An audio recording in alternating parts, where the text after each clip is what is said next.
So let's look at the Aoki Lock. We're doing this standing in the gi, and honestly, it's probably not the most ideal position, but we're using this as a base to try to show where this will show up.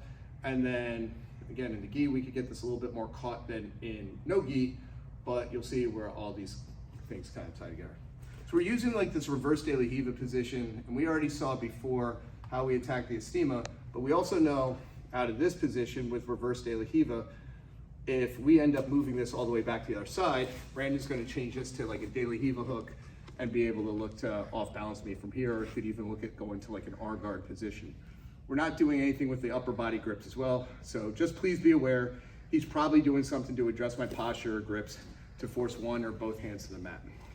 However, if let's say I was looking to attack the estima or reverse toe hold or look at leg drag or any of these kinds of positions, and I don't like any of it, and he's looking to control grips, maybe I circle my weight back over.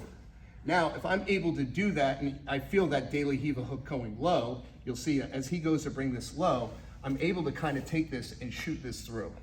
So I'm using a concept that you would look at from like keeping this glued center chest, where my hand was covering right around the toes to be able to glue this in and start to shoot this up into like this Aoki Lock position. Now, the beautiful thing out of this is, could I force an Aoki Lock out of here? Yes.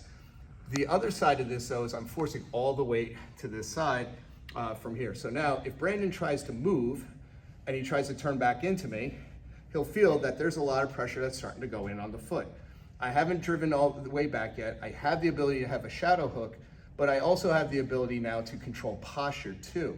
So now if Brandon's trying to move or off balance me, I could even keep like a pseudo collar grip, so that way as he goes to move, I can almost pull this back and push this through. And now if he goes to move, I can decide out of this, do I want to use this to just pass to this, to this top side out of here, or do I want to fall back in on the leg?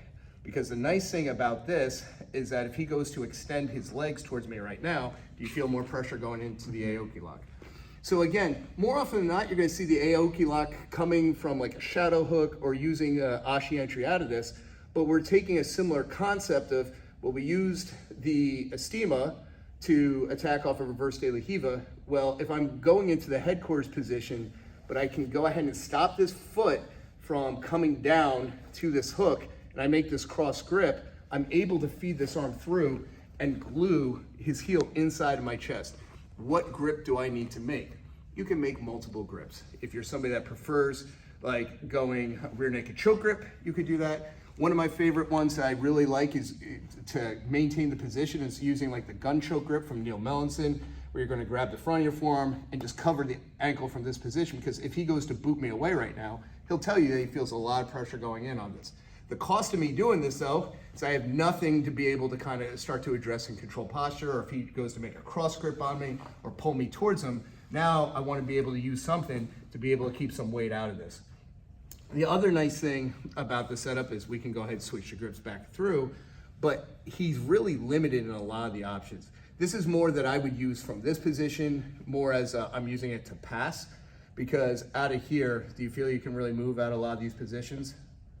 If you try to straighten your leg into me, you feel that you got nothing. Because now if he goes to straighten the leg, you can't hold on to me from here. Yeah. Because if you go from there and you try to move, you have to bring this inside.